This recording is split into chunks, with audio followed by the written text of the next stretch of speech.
1 Corinthians chapter 10.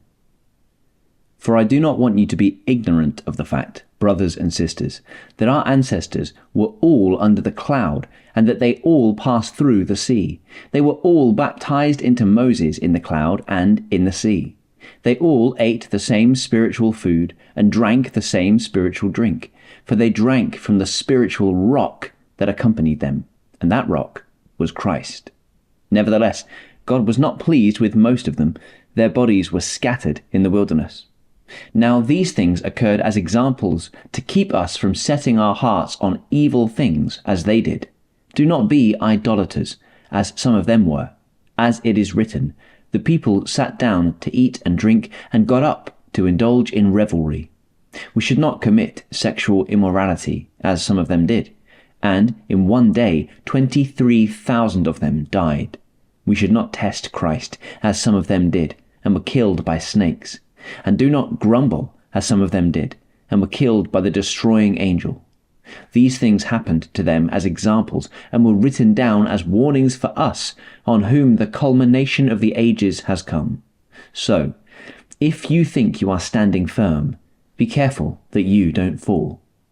No temptation has overtaken you, except what is common to mankind.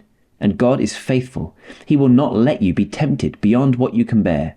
But when you are tempted, he will also provide a way out so that you can endure it. Therefore, my dear friends, flee from idolatry. I speak to sensible people. Judge for yourselves what I say.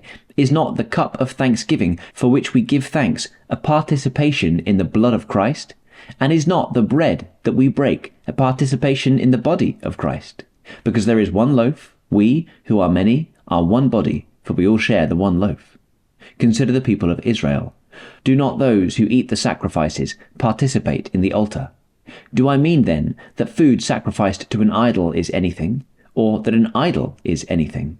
No, but the sacrifices of pagans are offered to demons, not to God, and I do not want you to be participants with demons. You cannot drink the cup of the Lord and the cup of demons too. You cannot have a part in both the Lord's table and the table of demons. Are we trying to arouse the Lord's jealousy? Are we stronger than he?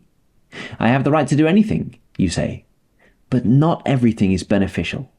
I have the right to do anything, but not everything is constructive.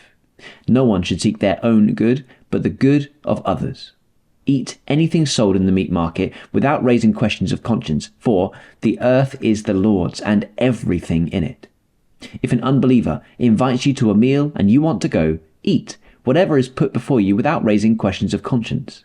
But if someone says to you, "This has been offered in sacrifice," then do not eat it, both for the sake of the one who told you and for the sake of conscience.